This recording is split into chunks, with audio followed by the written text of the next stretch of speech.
It's a great pleasure to be here with my colleagues to tell you about our BEST3 trial of Cytosponge. So my name is Dr Fitzgerald. I'm Professor of Cancer Prevention at the University of Cambridge, and I was Chief Investigator for this trial, having developed the Cytosponge technology over a period of years. And I'm here with a couple of colleagues who are going to introduce themselves now, starting with Peter Sasieni.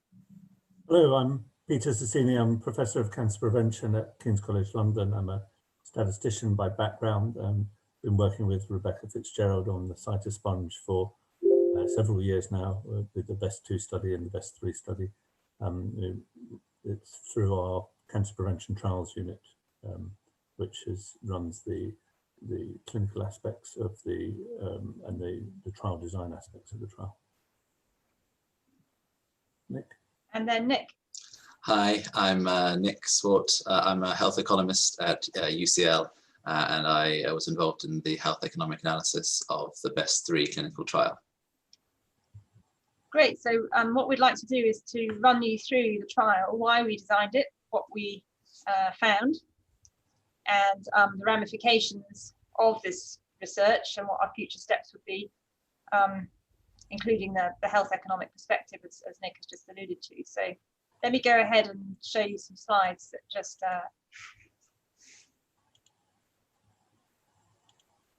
tell the story.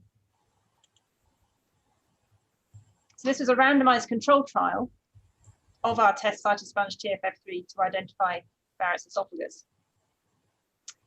So the whole rationale for this is that we're interested in trying to reduce the morbidity and mortality from esophageal adenocarcinoma. So this is a cancer that we've seen a lot more of in the UK, as well as other westernized countries, including US, Australia, some parts of Northern Europe, in the past 20 or 30 years. And it's a very poor outcome cancer with around 13% survival overall at 5 years. And most patients will present at a late stage of their disease when they've often got swallowing difficulties. And they won't have had the benefit of knowing that actually they had a precursor to that cancer called Barrett's esophagus, which has probably evolved to their cancer over a number of years. So this slide pictorial just shows you what the steps are as we understand it in the progression from a normal esophagus through to cancer on the right-hand side. So these are views on the top that we get when we look down the endoscope, looking down towards the stomach, and underneath a picture, which is the pathologist view, the microscopic image of a biopsy taken from each of those stages. So on the far left, we've got a normal, healthy lining of the esophagus. And the red line is the normal junction as you move from the normal esophagus into the stomach lining. And so the biopsy that we've taken is a squamous lined epithelium with these multiple layers of cells, rather like the skin structure, that just protect the esophagus from food and drink and stuff as it comes down. And in patients with reflux of acid and bile that they usually perceive as heartburn, then the lining of the lower esophagus can change. It changes to this dark, sort of salmon pink colored mucosa. And it's quite a profound change in the structure of the lining. So underneath, you can see here that now, instead of this squamous epithelium that I showed you before, we've got a very different epithelium, which resembles, it's sort of a mosaic, something like the stomach, with some features of intestinal lining. And it's thought that this is a sort of maladaptive response to the reflux, because of course acid is very common in the stomach. So the stomach is used to dealing with acid insults and the small intestine. So this change is sort of trying to protect the lining from those components of the reflux. And for many patients, the Barrett's will just stay as a metaplasia with no dysplasia or no other cell abnormalities, and it's quite stable. But in a proportion of patients, it can progress gradually through dysplasia and all the way to cancer. And you can see in the biopsy view that when you get dysplasia, the epithelium starts to look quite sort of unstable, more chaotic. The glands are disorganized, the surface is less regular. And then when you have a cancer forming, the passageway down the esophagus can be blocked, which is why you have swallowing difficulties. And now you've got a really very abnormal view through the microscope. So this is a stepwise progression Most patients with Barrett's won't necessarily progress, but when you do progress, this is a very serious cancer type. And so what we're really interested in doing is identifying the precursor Barrett stage so that we can then be watching and intervening in these patients at risk of cancer before they ever develop serious symptoms, and in so doing dramatically improve their outcomes. So a key element always of early detection interventions and screening interventions is, well, what are you going to do if you find something at an early stage? And this set of diagrams just illustrates the different sorts of interventions we do depending on the stage at which we diagnose a problem. So early stage disease, so I've called this intramucosal stage 1, so this means a very superficial cancer or dysplasia, that the thing that's really changed dramatically in the way we deal with patients over the last 5 to 10 years is that we don't need to operate on these patients. They don't need any chemotherapy. We can just bring them in for an outpatient day case procedure and treat them down the endoscope, using often a combination of treatment by removing tiny areas called endoscopic mucosal resection, or burning away the area that's shown here with this catheter, which is delivering radiofrequency ablation therapy. And for those individuals treated with endoscopic therapy, the 5-year net survival is excellent, often over 90%. So, that's really ideal. If you present with a more advanced cancer, so typically most of our patients would present with a stage 3 cancer. So it's starting to be locally we call that locally quite advanced. So it's starting to go through the walls of the esophagus, often into the lymph nodes. These patients, we give them systemic therapy with chemotherapy, and then we operate to remove the esophagus. So that treatment is going to take place over 3 to 6 months. And even then, when you've been through all that, your 5-year net survival is around 30% or 16% if you're stage 3, which most of our patients are. So this is obviously, tough treatment and still relatively poor outcomes. And there's still a big proportion of our patients that present with palliative disease. And at that point, we're really focusing on symptom control, often putting a stent in, to help them swallow. And the 5-year net survival is 2%. So really stark differences in the way we treat these patients depending on the stage of the disease. So our ideal, what we're really aiming for with all of this research for early detection, is to be detecting people at stage 1 intramucosal disease so that we can be much more successful in our treatment and also reduce the side effects and the morbidity associated with that treatment and improve quality of life. So why then is most esophageal cancer diagnosed late? So the gold standard way of diagnosing Barrett's and esophageal cancer is with an endoscopy. Endoscopy you'll be familiar with, I'm sure, is a relatively simple, straightforward test, but nevertheless, you have to go to hospital for a test, you have to be referred for that investigation, you have to take a day off work, it costs the NHS money and so on. So referral for endoscopy is a barrier for the patients and the healthcare provider. And so, 20 years ago, I started thinking about what could we do to really change the face of this? Could we find a way of doing the diagnosis in a much more simple, cost-effective, patient-friendly manner that would enable us to pick up many more patients with Barrett's esophagus? So rather than an endoscopy and a pinch biopsy, could we have a test that can be done in the GP surgery, still coupled with a laboratory analysis? And that's how we came up with the Cytosponge test. So this just sort of cartoon compares the two tests side by side. So endoscopy, obviously we image the mucosa and then we take a biopsy guided by that image.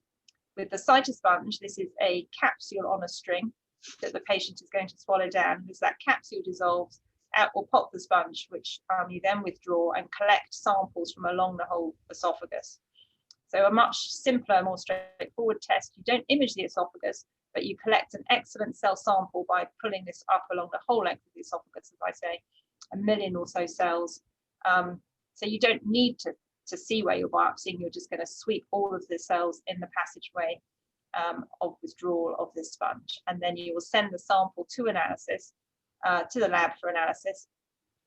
And the way we do the analysis is we spin the cells down, so you get almost like a biopsy. We call it a pseudo biopsy. Groups of cells sloughed off together, and the pathologist will analyze that, and we aid the pathologist by staining for a protein called trepoil factor 3. So this is called a TFF3 immunohistochemical test that will stain the cells brown that are the Barrett cells. So it makes it much more objective and quick assessment.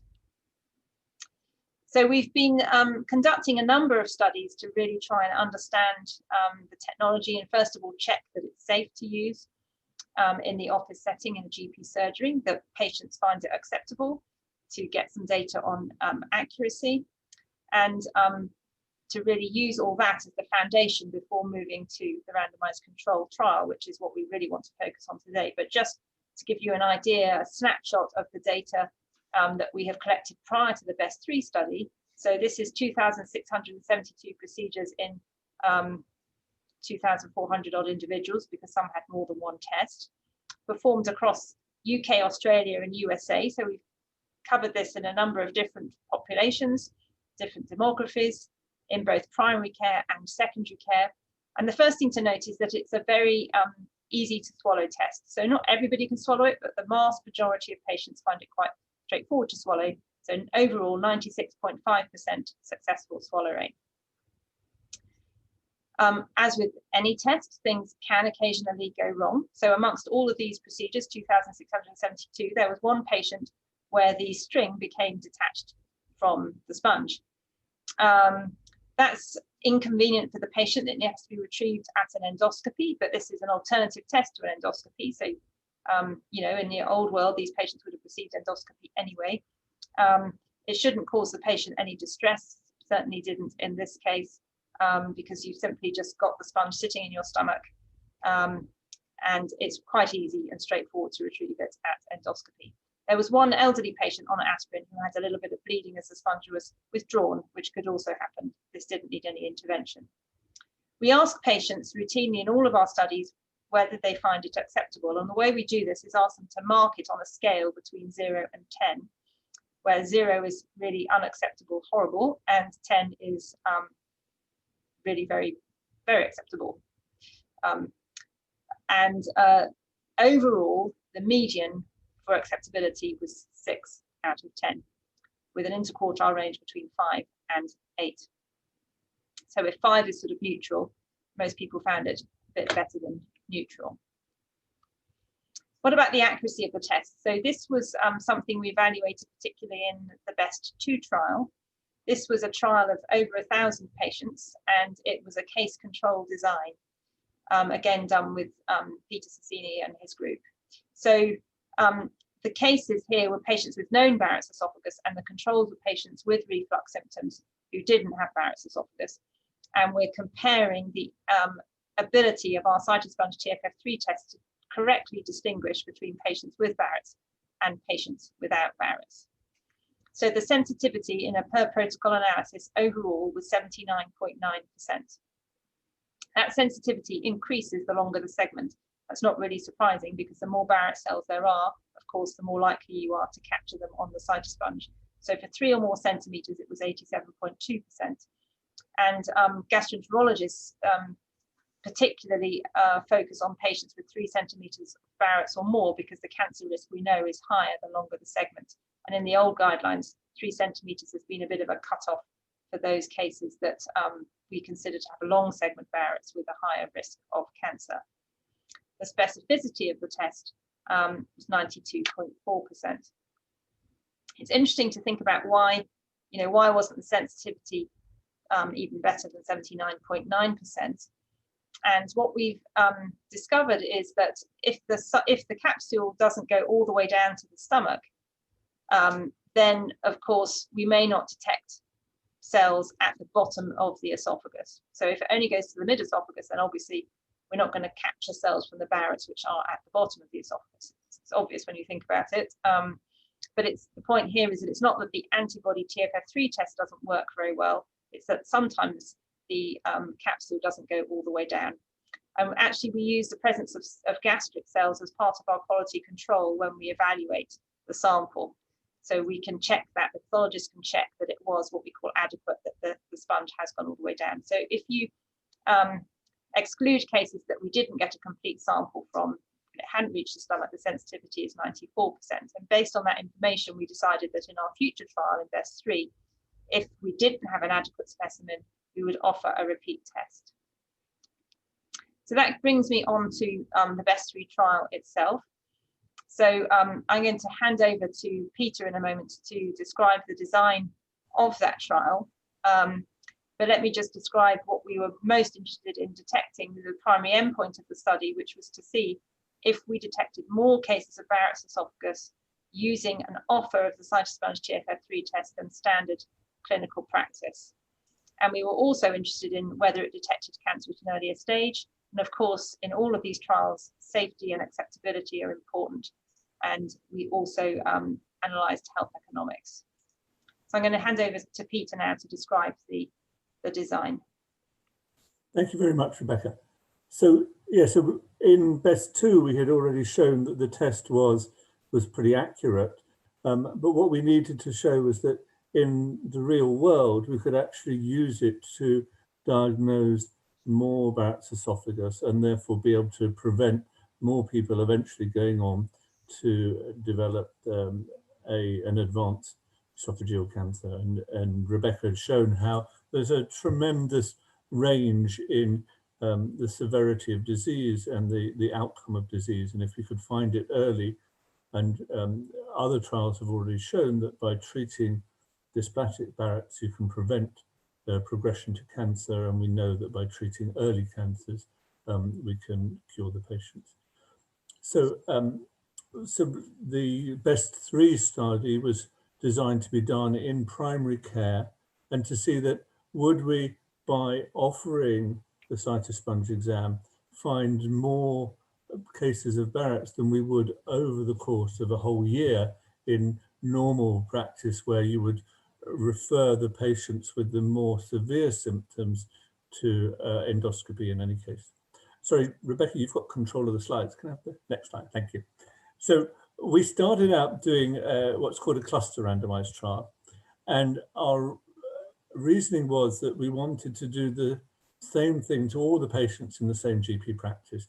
It would be quite confusing for a GP, we thought, if some of the patients they saw with symptoms of reflux, so they're getting acid, were offered a Cytosponge and some weren't, and the same patient might come back a few weeks later, and you have to remember that you'd already put them in the study and they were just a control, so you weren't offering them the Cytosponge.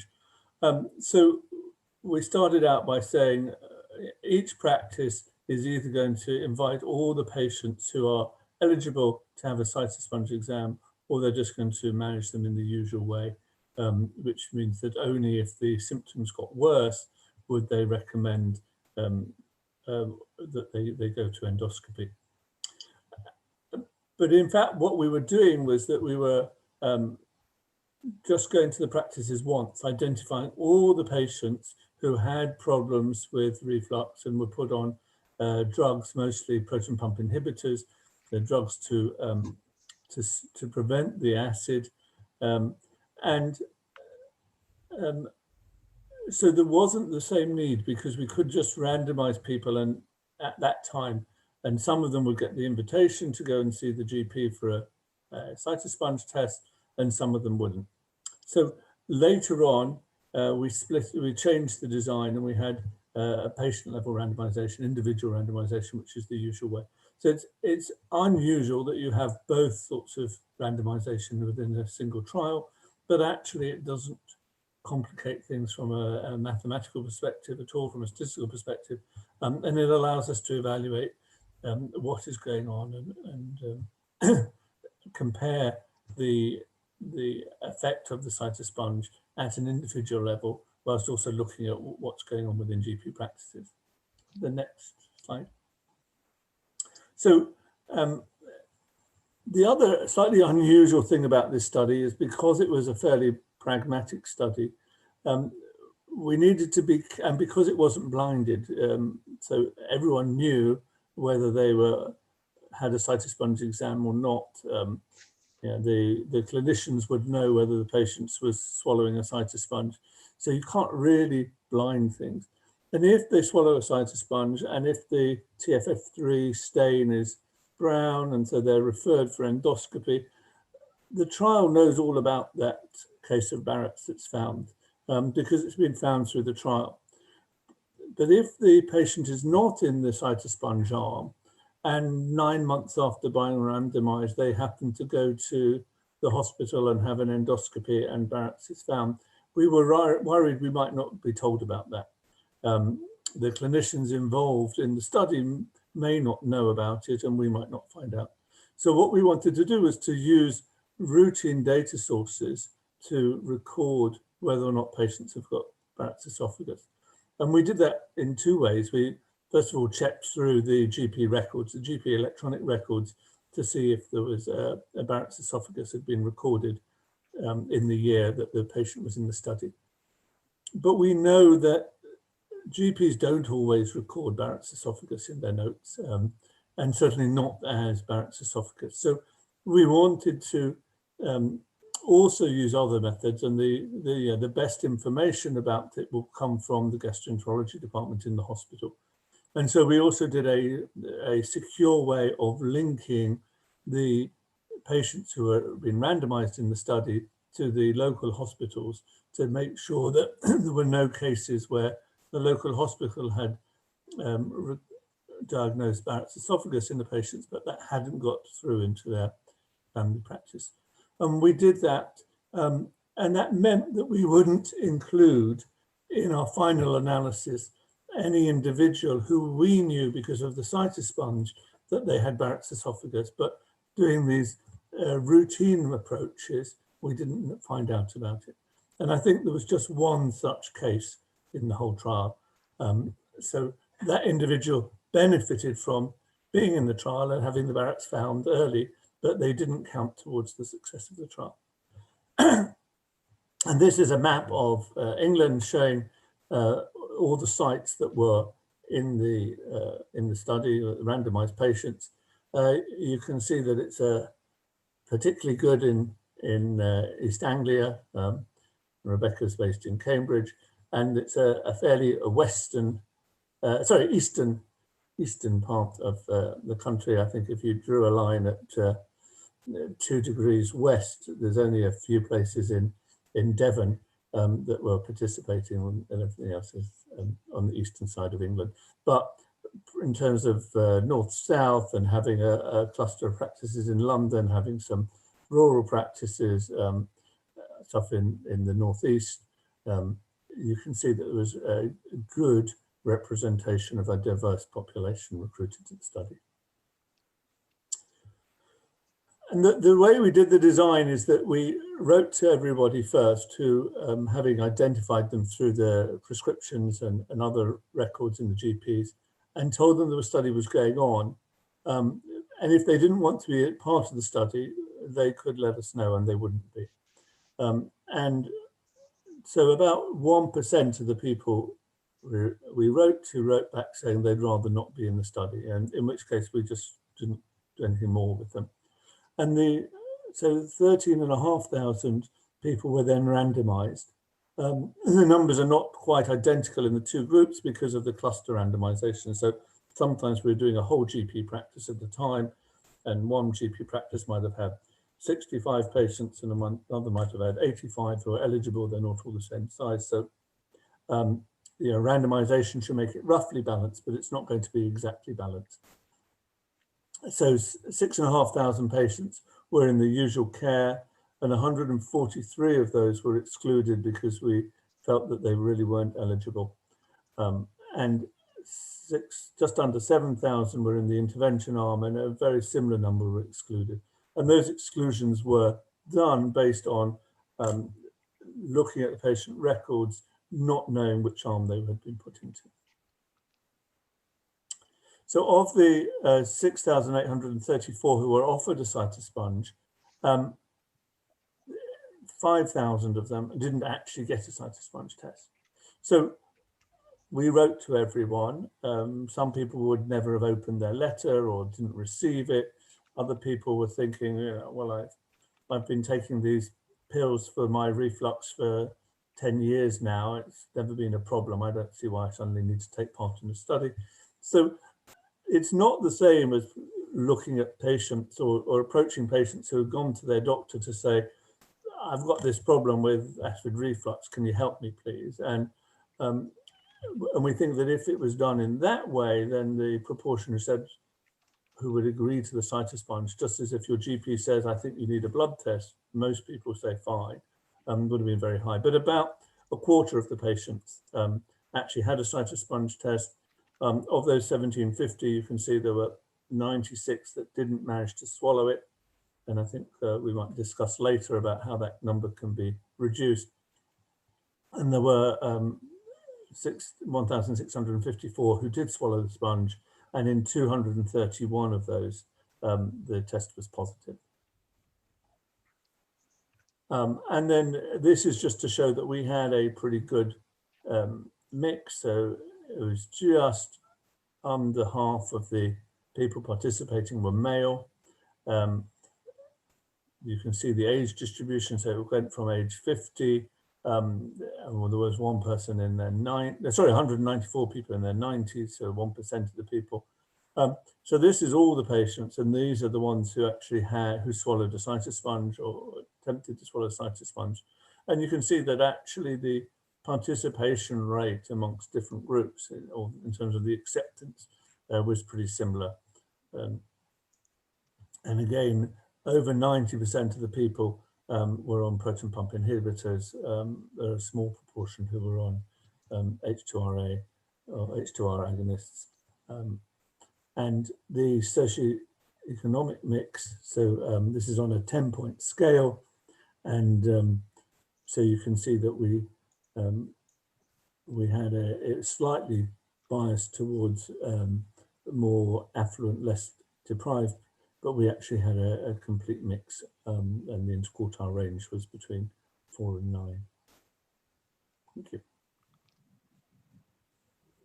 Rebecca, you're going to give the Thanks, result? Peter. Yes, so of course, safety and adverse events has to be an important part of any device trial. And we collected extensive data, which we've summarized here. So the overall adverse event rate was 9%.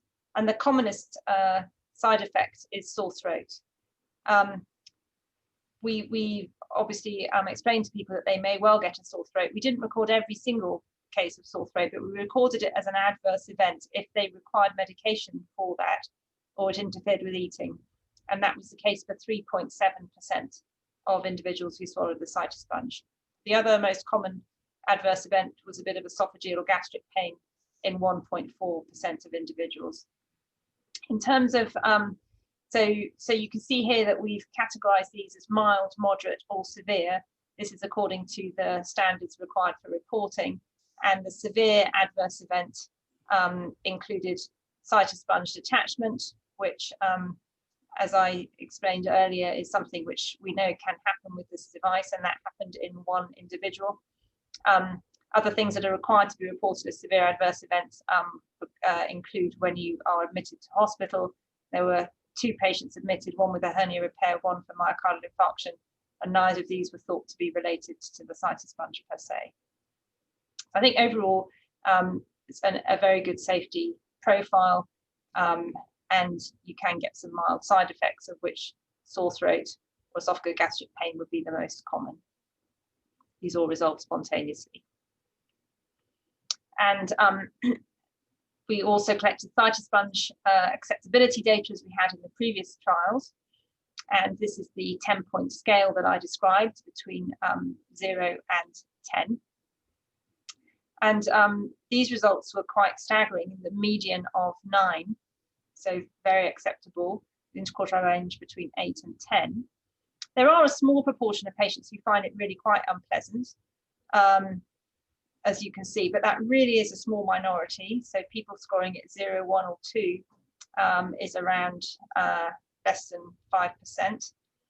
And if you look at the halfway point between 5 and 6, you can see that that is you know, over 90% are describing it as neutral or better. So I think we were very encouraged with the acceptability profile. Be interesting to know more about the patients that really find it unacceptable. So this is the primary endpoint for the whole trial. So the question here that we set out to answer is, do we diagnose more cases of Barrett's esophagus in those offered a cytosponge compared to usual care. So this is an intention to treat analysis, so we count everybody in the intervention arm who was offered the device, whether or not they actually swallowed it. And we found 13 cases of Barrett's in usual care. This is from the coding, from their records that Peter described, compared to 140 in patients offered the Cytosponge. So we can calculate that as a rate of Barrett's per 1,000 person years, giving us 2 versus 20.2. Absolute difference in rates of 18.3 and a rate ratio when you account for clustering, which is 10.6, of p-value equals 0.0004. I think that was more than any of us, a higher rate ratio than we expected. So drilling down into these in a little bit more detail. So as you saw from the consort diagram, 221 out of 1,654 patients that actually had the Cytosponge test tested positive. So that's 13% of individuals. And for all patients who had a positive TFF3 test, we followed that up with an endoscopy to identify whether or not they had got Barrett's esophagus. So of those who had an endoscopy, the 221, 131 had a positive finding. So that positive finding is categorized here as Barrett's, dysplasia, or cancer. So we found Barrett's in 127 of those, at 7.7% of those tested. We can discuss a little bit more about how you view these findings. As an endoscopist, I can say that most patients referred for upper GI symptoms, we may well not find anything at all. So we know that symptoms are quite a poor predictor of findings at endoscopy, and this was a triage, and 59% had a positive finding. So our PPV was 59%. We can calculate the specificity of Cytosponge and have a good estimate of that at 93.2%. So this table looks at the actual diagnoses across Barrett's, dysplasia, and cancer. And we've broken it down here into, for those offered the Cytosponge, those that swallowed it versus those that were offered it but didn't swallow it. So if we look at the Barrett's without dysplasia first, then we can see that's 13 in the usual care, as I described here. And now you can see it broken down between those that actually swallowed it and those that didn't, because the previous overall analysis was intention to treat. So these two columns were combined. So it's interesting that if we look at the offer of Cytosponge that didn't swallow it, we do find some cases of Barrett's there, 13, and 1 early stage cancer. That patient is interesting because they were interested, they expressed an offer, they had a phone call about the Cytosponge, but in the meantime, they were referred for an endoscopy. So they had probably heightened awareness. And there were 2 patients in that group with an advanced cancer. In our Cytosponge group that actually swallowed Cytosponge, I think the numbers are small here, but it's quite striking that we found early stage disease that we didn't find in the usual care arm. So low grade dysplasia in 1, high grade dysplasia in 3 cases, and a stage 1 cancer in 4 accepted the Cytosponge, 1 offered it but didn't accept it, but had a call about Cytosponge, and no early stage or dysplastic cases in usual care in this time period of a year follow-up. In contrast, if we look at advanced stage disease, then we found 3 cases of advanced stage disease in usual care, and unfortunately one of those died during the course of the follow-up period. So totals are shown at the bottom here. Obviously a bigger burden of disease uncovered by the Cytosponge, but including this earlier stage disease. So what did we conclude from this trial? We concluded that this test is safe and acceptable with minor side effects. We can conclude that this test does improve the detection of Barrett's esophagus over 1 year compared to usual GP or primary care management in England. and that it did lead to dysplasia and earlier cancer detection. Small numbers, but we think they're important. 5.4 per 1,000 patients tested compared to 0 early cancers in the usual care arm. And this was, of course, an enormous team effort. And I'd like to pay tribute to a fantastic and exceptionally motivated team who all really bought into the whole concept of this trial. And our funders and research sponsors. It was very much a team effort, and the funders came together to support this trial in an NHS setting. So what I'd like to do now is to hand over to Nick, who followed on from the analysis of the primary endpoint to think about how, what are the health economics of this test. So Nick, over to you. Sure, thank you very much, Rebecca.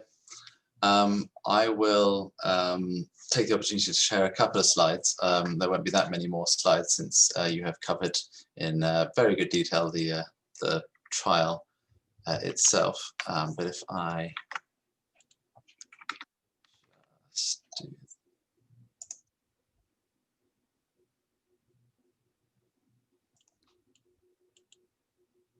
how is that? Is that shared? Great. So as we've covered the trial already, I won't recover that. I'll talk about the health economic analysis that we did for this. And before I start, it's worth reiterating in health economics, you're doing a comparison. There always has to be a comparison between an intervention and, in this particular case, between usual care. And the whole aim of the economic analysis is to form a decision problem, a question, and to try to answer that question. In this particular case, it is screening using Cytosponge cost effective for identifying Barrett's esophagus versus usual care, which was mostly no screening. So for this, we developed a model which I will put on the screen, and I will leave there for a while because it's rather a lot going on in there, and I'll talk about this. So when you develop this sort of health economic model, you try to use as much data from the trial that you're evaluating as possible, and then you fill in the rest from, preferably from published data from other sources or assumptions as best you can. So effectively, each arrow on this model represents a piece of data from either the trial or from published sources. The Barrett's, the BEST3 trial in particular informed the screening arrows from the blue box on the left into the various disease states. The vast majority of people went into the no Barrett state in this particular model at the top. And then each year they had a chance of progressing down through the states, the Barrett's health states, and eventually into the cancer health states. And ultimately, whether they had cancer or not, everyone will die if you run for the model long enough.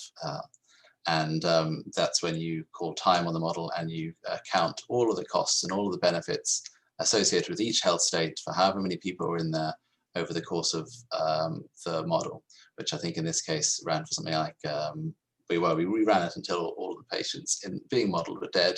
The average age, starting age, was 69, and that will give you a pretty good indication of the timeline that we're talking about here. Now, each of the orange lines there represent treatments that would only be given to patients in the model had they been identified with Barrett's. Otherwise, each of the black lines are natural history progression, which is based on epidemiological data as to how Barrett's progresses in the absence of treatment and the absence of any intervention or diagnosis. And so if anyone was in the Cytosponge arm was found and all the usual care was found and identified, they were given treatment, but otherwise we allowed this to run this course. One thing we did not do in this particular model was consider multiple rounds of screening over the course of years. This was because we do not know at this stage what the incidence, or rather what I think of as the residual incidence of Barrett's in a cohort that has previously been screened with Cytosponge. However, BEST3 has identified a very nice cohort, and they will be able to identify that sort of information over the coming years, at which point this model can be updated and we can look very robustly at different screening strategies and the impact of those. So that is the model. We had a model for the cytosponge, we had a model for the usual care, and as I said, once you have costed all of those, added them up, you come out with what is called an incremental cost effectiveness ratio, which is the cost effectiveness analysis, which is the outcome rather of the cost effectiveness analysis. And so the recommendations and the interpretation of the health economics are these mostly. It is Cytosponge was cost effective relative to usual care. It had an incremental cost of roughly £6,000 per QALY gained, which I should speak on a bit more. And we varied various parameters in sensitivity to explore how robust that incremental cost is, and it went up to a maximum of roughly 11,000 in some of the sensitivity analysis. And the reason why, so this looks, as far as health economics is concerned, this looks very good. This is a very small ISA, this is a small additional cost per QALY. And the reason for this is almost entirely because the Cytosponge identified a lot more cases of Barrett's than usual care, which all got, which is why you're seeing such a beneficial result. Now, when I talk about QALYs, I'll move back to the previous slide with apologies. So each health state has this idea of the quality of life of 1 year in that health state. So the more severe your disease is, the poorer your quality of life will be for living 1 year in that disease state. And the better it is, or having no Barrett's at all, you'll have a better quality of life. And it's literally that simple. And then the difference between quality of life lost as you progress down the health states or down the disease severity dictates effectively how cost effective or how effective the intervention is in keeping people as much as possible in lower Barrett's states, in better health and in better quality of life. And so, yeah, and that's the results, the interpretation of the health economics, and the only recommendation, as I said previously, or the main recommendation, would be to consider different screening strategies further down the line once better incidence data is available from this particular cohort. And I will stop sharing my screen now. Thank you very much, Nick. So, no, this is a very big trial, and I think there's a lot of data in here, and we've given the sort of highlights and headlines, but I think there are a number of other aspects of the data that one, of course, can drill down on, and there are a number of questions that emerge from this trial in terms of the practical implications of what we should do next, I guess. And Peter, I just wondered if I could ask you, you talked about the two different designs we used, for example, and I just wondered, what would you do differently if we were starting this trial today? Would you still have used those two different randomizations, for example, or are there other things you'd have done differently?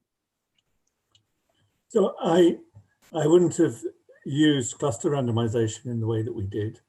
I think there is an interesting question about whether we could have recruited patients, or some of the patients, as they presented to GPs.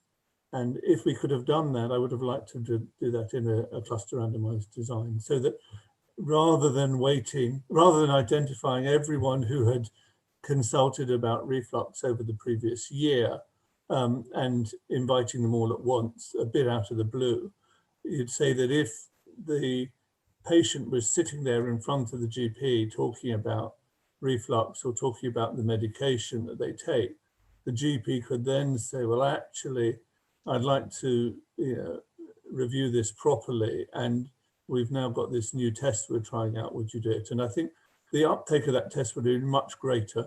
So if I was going to use cluster randomization, I would have done it in that setting. And if we were doing the part where we identified everyone at once, I think I would have done that just by individual level randomization. I don't know if they need to be 2 separate trials. So I think that would be the main difference in what we did, and perhaps spent a little bit more effort about thinking about how to present the Cytosponge so that more people would have done it. I think part of that is the problems of doing research, that we had to give the patients information to say, we don't know whether this test is any good. And having done BEST3, we can now tell patients, we do know this test is really extremely good. And you know, we really recommend it to you, rather than would you like to be altruistic and take part in research because it might help people in the future. Taking part is very likely to help you as an individual. So I think I'm very hopeful that the uptake of the sponge will be greater in future studies. But I would have thought about those issues slightly more before we started. Yeah, I mean, Nick, do you think we thought this through well enough from your perspective when you then came to do the health economic analyses, or are there any other pieces of information that, you know, either we should have collected or that would be key to collect now in our future work? I think for me, some of the unknowns that came from what happened to the control group, and sort of the treatments or the number of or the way in which they were diagnosed or had endoscopies. That was if I could, you know, go back and do it again, and hindsight is always 20/20, more resources or effort to going into finding that sort of information would have been helpful. And also, you know, we've done the economics, we've done the analysis, but really it would be nice to do it again in a couple of years once we have more information about residual incidence and these sort of things, to look at screening strategies, because that's what this is really going to be about. That's going to be where the decision really lies, is, you know, is Cytosponge every year or every 3 years or every 5 years? What is the most cost-effective strategy? We know it's cost-effective against usual care now. That's marvelous, obviously. Especially the numbers we've caught, but you can eyeball the numbers we've caught and obviously it will be cost effective. You know, it's a 10-fold increase. You almost don't need any complex analysis to tell you that that is cost effective, that is going to be cost effective. Yeah. I mean, I think it's worth saying, so one of the complications that came from the design that we did is that we never got consent from people who didn't attempt to swallow a Cytosponge that we could look at their data. So that meant we could only get aggregate data on all the people who were from a particular GP practice. So the GP is always allowed to look at their own patients' notes. So they could tell us, of the 73 patients who took part from my practice, this is what happened to them as a whole. But it meant that we couldn't get the individual level data we would have liked to have had because of data protection laws. And so that does limit a little bit some of the additional analysis that we would have done, we would have liked to be able to do. We don't have at an individual level all the data we might like to have about what else was going on with individuals, exactly how severe their symptoms were, what medications they'd taken. We just have that on an aggregate level. Yes, and I'm glad you raised the point, Nick, about you know, frequency of screening. You know, how often should we take the Cytosponge, and how will that affect the you know, case finding, but also not only the health economics, but also, you know, what would the pickup rates be? Because I guess it would be expected that you're going to find more on the first pass probably than later down the line. So that's something we're starting to have patients who've got repeat test results. Peter, do you have a feeling of what the optimum interval might be, or do we just not know yet? And how do you think we should, from a design point of view, it's something I've been kind of pondering a bit, and I'm not sure I've got it clear in my head yet. You know, what's the best way of looking at the screening interval? You know, I think we've got 3 groups to think about. So the normal way of thinking about the screening interval is in people who screen negative. And I think because of increasing information about the natural history, I would think it's probably reasonable to think about doing 10 years later, an interval of 10 years. It may be that once in a lifetime is enough, but we know that one of the participants in the trial who actually had a cancer found had had an endoscopy more than 10 years before. So we don't know whether there was disease missed on that endoscopy or not, but it's possible that everything was new. So I think starting off thinking about maybe 10 yearly would be appropriate. I suppose there's a big question of whether someone who has positive for TREF factor 3 but has a clear endoscopy, so no pathology, do they need to be screened more often? And I think in the first instance, I would like to see the result of a repeat test. I would probably do it at 2 years or maybe even 12 months for curiosity, as it were, to know, does that stain change over a relatively short amount of time? So it's not because I'm worried that they're going to develop an early cancer in 3 years, but it's be good to know. In practice, maybe you'd sort of say, well, they should be screened 3 yearly, but it might be that having had a normal endoscopy, 10 yearly screening is appropriate for them as well. Yeah. And then you know more about those that are found to have Barrett's esophagus. How often do we need to give surveillance? And I think there's great promise for the Cytosponge to be used to do that surveillance. At the moment, depending on where in the world you are, but mostly people with Barrett's would be recommended to have endoscopy every 2 years. And I think it's, I'd be quite interested to know whether we could replace that endoscopy by the Cytosponge, or maybe just by one Cytosponge, and some of them would need endoscopy perhaps every 10 years instead. Yeah.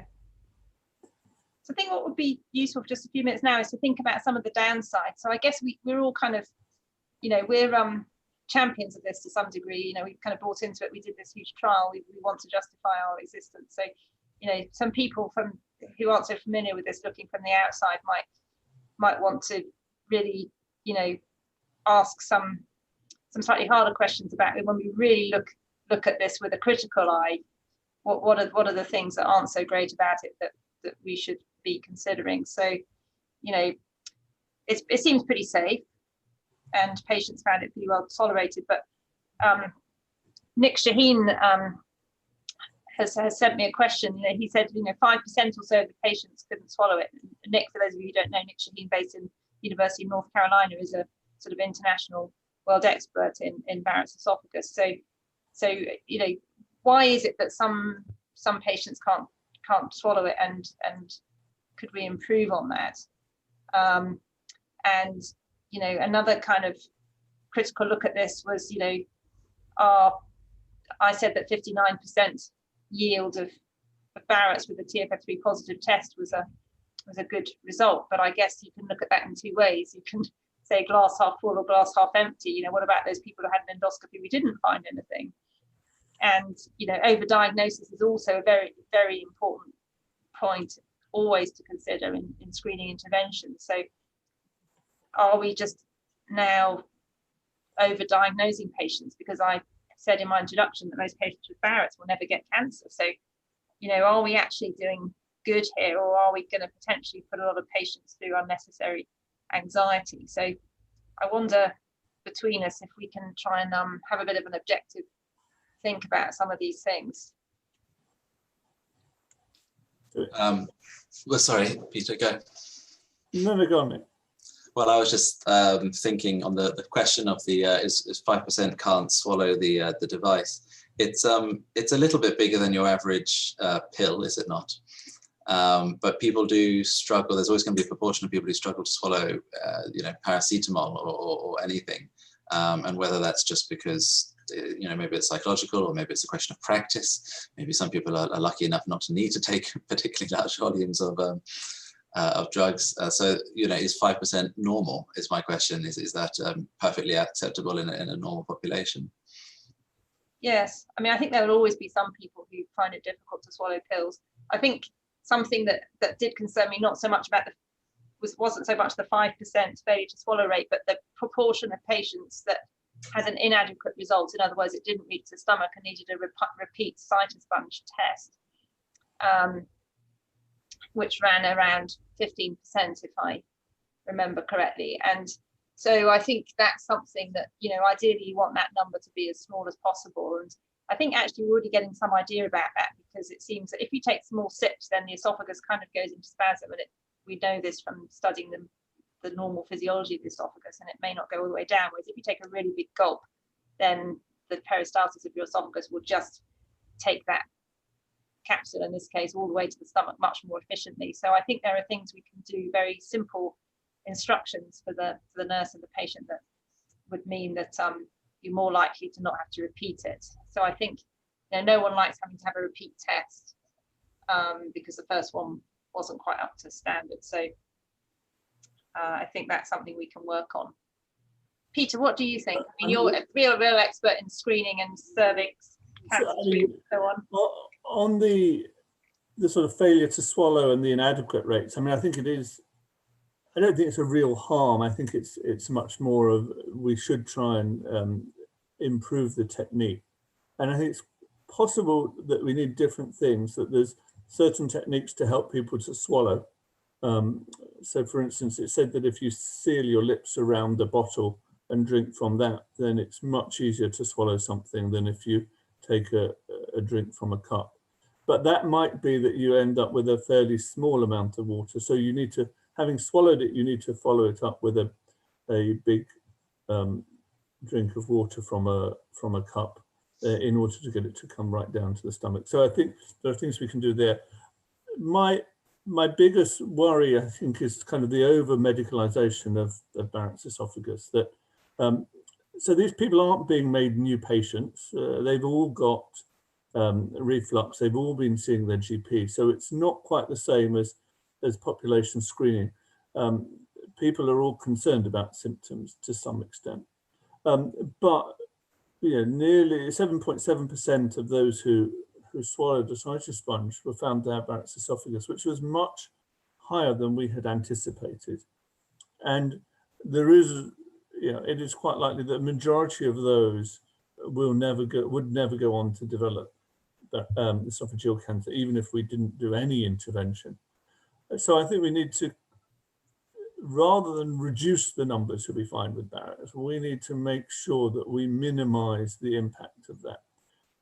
So both to make sure that the information given is such to minimize any anxiety, and actually, rather than making those people more anxious, it's that we could have less anxiety in the people who test negative and say, you know, you've got reflux, it may be a bit of a thing, but you really, there's virtually no chance this is going to go into cancer in the next 10 years. And so sort of emphasize on trying to say, yeah, it's good news, you've just screened negative to those people, rather than it's bad news, we've found Barrett's esophagus for the other group. I'm much less worried, but I think that's probably because you've convinced me so, that we're over-diagnosing dysplasia or intramucosal cancers. I don't believe that there can be over-diagnosed intramucosal cancers, except in the trivial sense that we might find it and then someone gets knocked down by a bus a few days later, and so yes, they would never have lived until the cancer was found. But I don't think that any intramucosal cancer is non-progressive, but I could be wrong there. And I think that's probably the case.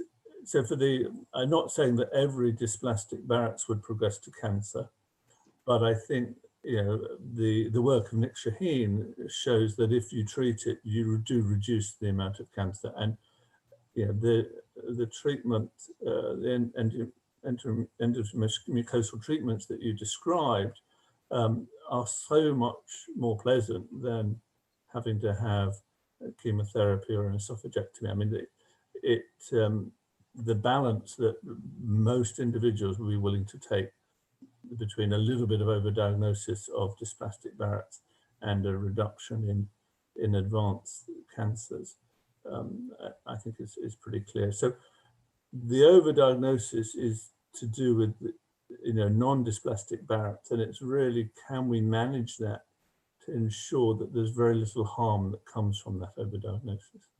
Yeah, I completely agree. And I think my real aim for this is to be able to improve the lab side of the test so that we can be, even when we, as you say, we can reassure absolutely the people who don't find anything at all. But even for most of those patients where we do find some Barrett's, we should be able to reassure most of them. And we should be able to add additional biomarkers as well as the TFO3 to say, actually, there's a bit of Barrett's there, but we think this is really stable, very unlikely to give you a problem. We would recommend another test in when we decide what that is, but another Cytosponge test. But really, it should be, I think we should be able to get as far as being able to distinguish between those that really need an endoscopy and some treatment and the majority that have very benign disease. I mean, I think the analogy should be cervical screening rather than prostate screening or breast screening. That there are some people who are opposed to cervical screening because they say the majority of the so-called precursor lesions, high-grade CIN, that are found would never have gone on to become cancer. But most people say, but the treatment of it is fairly trivial, and you sort of get treated and hopefully you just forget about it then. And the impact it's had on cervical cancer in countries with good screening programs has just been phenomenal and dramatic, to the extent to which it sort of becomes suffering from its own success. People think, oh, well, who gets cervical cancer? And there's no point in going for screening. And that's only because women have been for screening for so many years, and we've reduced the rates tremendously. And I think, yeah, the potential is the same here, that we could have the major impact on esophageal cancer rates, or certainly on advanced esophageal cancer rates, with the downside being that we will be telling a lot of people that they had Barrett's esophagus, and we need to keep an eye on it, who previously would have just thought, oh, I've got reflux disease and I need to have that treated. I don't think the anxiety question is is too big an issue, and I feel I'd like to say that as from actually a patient perspective rather than an expert perspective, because I have the misfortune to have Crohn's disease, which is a long-term inflammatory bowel condition. I do in fact take long-term PPIs. And so I'm almost certainly, give me a couple of decades, would be the target population for this sort of thing. And I would, from my perspective, I would much rather know or know what my risks are and be screened, especially because having been screened, you know that your doctor now knows that what is wrong with you, or if there's something wrong with you, and it's in hand. There's treatment for it. It's not as if you've just been diagnosed with something and then you're in the wind. You know about what it is. Certain fears have been put to rest in that sense. Others, I guess, have been open. But knowing that you're in the system, the NHS knows that you've got this. There's a plan. There are treatments available. Your doctor knows, is much more comforting than the initial. Completely outweighs, I would say, the initial anxiety of having to go through a screening thing, which is always unpleasant. There's always anxiety for any screening because it has that what if. But as you say, it's the message that comes from it. It's knowing that you're in hand, and also the risk of progressing to cancer is very, very small, which is comforting. But then the consequences of having that is very, very large. So the chance is very small, the consequence is very large. Both of those things make up what we understand as risk, colloquially, and so it's very much worth knowing. And just because it leads to cancer doesn't make it exceptional. Every third condition you hear about has some pre-cancerous or risk of cancer. Especially if you read any newspaper, then it's every third food you eat has risk of cancer. This is not new territory in that sense. Yeah. Thanks, Nick. That's really helpful to get that additional insight. Peter, can I ask a question to Nick? So Nick, you talked about the cost effectiveness. Mm-hmm. You didn't discuss the affordability. No, we didn't. I wonder, in terms of, particularly with COVID, can the NHS afford to introduce the Cytosponge in this way at the moment? So I think that is a very real question. So yes, as you say, the health economics, as we did it, can't really consider affordability because we don't know anything about the volume. Well, we know a little bit about the volume from very loose estimates in what we did in our budget impact. But the real question, I guess, there is the capacity for endoscopy. And I know that is quite limited already, and a lot of hospitals struggle with delivering the amount of endoscopies that are required. So this would add to that. So that is a very genuine problem in that sense, specifically for the endoscopy units. On a slightly larger picture, because of the preventing cancers, you will save money eventually by doing these endoscopies as an upfront cost. But overall, the prevention here will save money, a lot of money in the long run from preventing those cancers, those extremely expensive and extremely unpleasant cancers. So yeah, those are the two parts, I think, wrapped up in your question there. So, I mean, that gets us on, Peter, nicely to kind of the implementation side of this. So, you know, this was a pretty big randomized trial. Do you think we can start thinking about implementation and what will that take? You know, what would be the logical first steps of getting the processes in place to screen with Cytosponge, something that Nick Shaheen has asked us to think about, and who actually should have it? I mean, is it, we said that it's people on a prescription for acid suppressant medication, but do you think that's is that enriching the population enough, or should we be going for men, as their risk is so much greater than women, for example? Should it be taking into account other risk factors like smoking or obesity? What do you think? Starting with the second of those, I think we should definitely look at it, at the data, and I think it's quite likely that we would say that some of the younger women who were took part in BEST3, we shouldn't be giving the test to. So I think, you know, looking at when we actually find Barrett's esophagus and when the esophageal cancer is diagnosed at what ages, and in men and women separately, combining that with the history of reflux, I think is probably the way to go. And if we can improve that, it would improve the kind of cost effectiveness and the individual level cost effectiveness, because there is the cost to the individual of having to have a Cytosponge exam and then going through that. And so, you know, what should the return rate be in terms of how much disease you want to find? But I wouldn't want to restrict it too much, because the whole beauty of something like this is it is an attempt to try and find all the Barrett's esophagus in the whole country, if you like. And it's only for doing something at that population level that we can really have a big impact on cancer and cancer morbidity. In terms of implementation, I think this falls somewhere in between a screening test and a diagnostic test. And I would hope that there are ways of implementing as a kind of a temporary measure. So in order to say, yes, we should do this as a screening test for everyone in the country who has reflux or in a particular age range, we probably need more evidence that it's actually going to make a difference and that we are going to reduce morbidity and mortality from adenocarcinoma of the esophagus.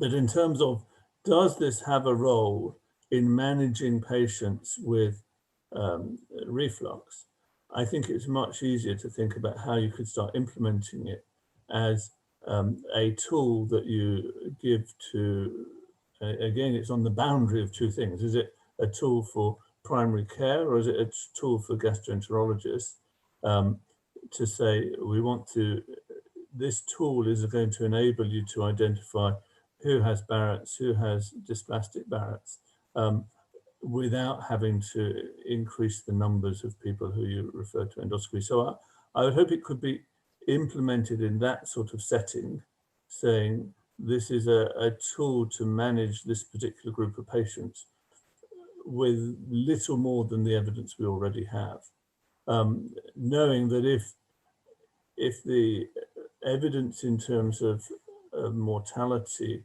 is not forthcoming, maybe we won't keep it as part of the toolbox. Whereas if that data is forthcoming, then we need to think, how do we really implement this properly at a sort of a population level for a screening test? Thanks, Peter. I'm aware that we could all three probably keep discussing these things all afternoon, but I think we should let our listeners go, and thank you all very much.